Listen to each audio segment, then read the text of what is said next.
up, y'all? It's Crawford, CEO of 1501 Entertainment, and I'm here with State On Production in Houston, Texas, and I'm about to get this interview in. So, what's been going on lately? I remember, I guess some years ago we had interviewed you. You know, I guess what's been different now? Different now is we got a couple of new artists to the roster that we're pushing. You guys came, who was at the time? We had Megan at the time, and then after that, who was it? You had Hallelujah. Enzo. Yeah, was it Ruler? All those guys? Ruler, yeah. And there was one more, I can't think of his name. What is this? I can't think of his name. He had to throw AP school to Ruler, I can't think of his name. Oh, was it Bravo? Yeah, Bravo. Yeah, so all that's done. You know what I'm saying? We did, we went out different directions and we revamped the whole company for artists. Now we got a new set of artists that we're pushing with, and just looking to, keep driving and moving forward. What other artists we have now? Now we have Erica Banks, Stunner Bam, D-Rock. Those are our main three artists right now. And we kind of developing a couple of other artists I won't name just yet, under the radar. Oh, y'all looking for more artists right now? I mean, we're labels, so we always looking for new talent, you know what I'm saying? Some come through and think it work for our system, plug it in. So when it comes to new artists, I guess that y'all searching, what are y'all mainly looking for? Is it the image thing or just... Pretty much now, you look for see who has the buzz, going on with it. Pretty much they streaming already, doing numbers, on YouTube, stuff like that. So everything is real digital these days, so you want to see if they already kind of got a little something organically going on. I'm glad you spoke on that. Have you ever, I know you probably get a bunch of DMs, so you probably struggle to Instagram TL. Have you ever once noticed somebody that really didn't have a lot of views or a lot of likes, but they just had talent? Yeah, the artist I have now, I signed an artist named D-Rock I have right now. I had him when he was 2,000 views, just I'm big on just bringing something, nothing from something, because that's how I came up, nothing to something. So if I see a talent, I still try to use a little bit of that old school approach where they have to have talent, and if the numbers match up, or if I feel like they can fit my system, then I mess with them. I had another artist out in Atlanta, same thing. Only had 4,000 followers. We get them up to 20,000, 30,000, and then if we don't feel like it's the right thing for us, then we go our separate ways. But I got Erica Banks, and she had 20-something thousand followers, and I got, you know what I'm saying? So it's it's all about what you think will fit and work for you. So when you say go your separate ways, obviously you the boss, you don't feel like, I guess I wouldn't say sad, but you basically gotta tell somebody man, I'm sorry, this not working out. Yeah, at the end of the day, it's a business, you know what I'm saying? Boss gotta come tell you, hey, this ain't working for you, it ain't working for both of us, we both can't make it work, we have to go our separate ways. But at the end of the day, we in this to make money. We're not here to babysit nobody and to hope it's up, you know what I'm saying? At some point in time, things have to start clicking, and I have to see okay, we can both, we can both benefit from the situation. If that's not happening, I'm wasting my time anyway. Was it ever a time or an artist that maybe you cut off, and I'll say you cut off maybe too early, and down the line after they kind of blew up, and you damn.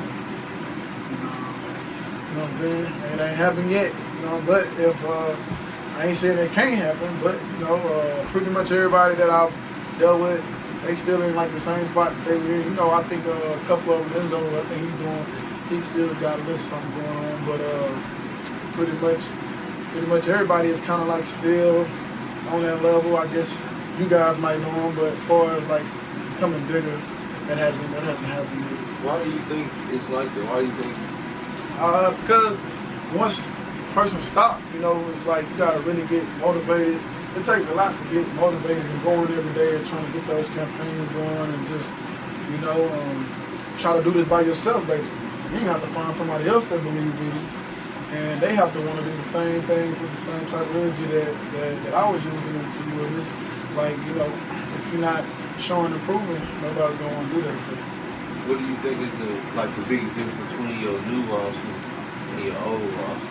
Well, the new roster is, I just feel like they're a little more hungrier. You know what I'm saying? They understand what I'm looking for. You know, I have a little more knowledge of what I had early on, so that I can apply to them more better, and they can understand what it is I'm looking for. And for the most part, like I just say, I just feel like this is an everyday business for people, for me, myself.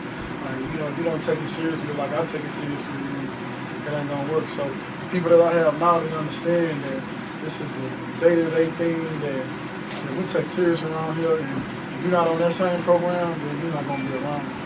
Like, what's one thing that you think you learned from? Because you say you feel like you learned more. Like, what you think? Like, what mistakes or what? Just like learning how to like move early on in the game. You know, a lot of times when I first came in the game, I just like. I had somebody that just handled everything for me. You know what I'm saying? Being an athlete, we always had people handling business for us. So one thing I learned is handle my business myself. Second thing is that, you know, it's just certain moves you wouldn't make for us. Like, you know, if you got a street rapper, you got a different lane rapper. You know what I'm saying? You got a good female rapper. Like, everything, of course, ain't for everybody. Like, you might see people around town, everybody do this, do that, do that, do this. You know what I'm saying? Well,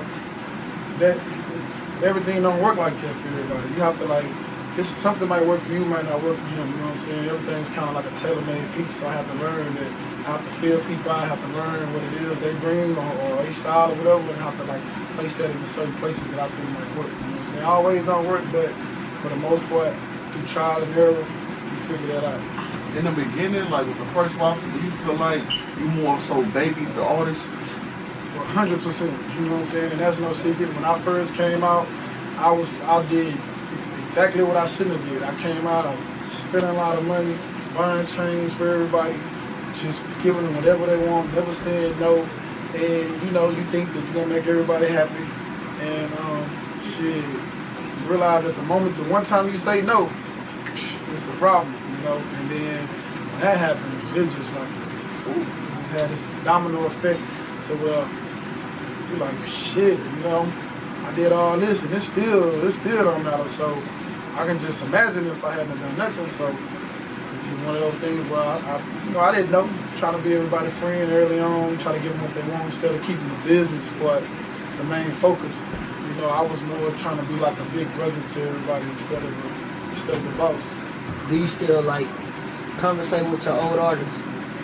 Nah, not really, because it was just such a good departure with all of them that you understand that, you know, half of them went and did like an interview with Complex magazine about me talking about how I'm the devil and all this type of shit. Meanwhile, I wasn't the devil when I was spending all my money on this shit. And for the most part, I just, it always went sour because once you tell these guys no for the first time, it's like you committed this sin that, you know, that they just can't believe you told them no, you know, and that's really when your problem started. You said like they all did like interviews and kind of spoke like a certain way about you. Was it one thing that kind of stood out that somebody said and you was like wow, like y'all are really lied? It's just all of them really just said I didn't do nothing for them. I was the devil.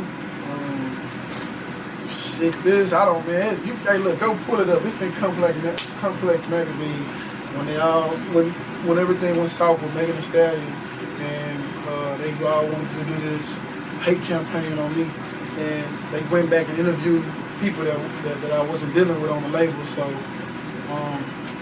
since I wasn't dealing with them, they decided to just go ahead and bash me the whole time, and they thought that was gonna bring me down.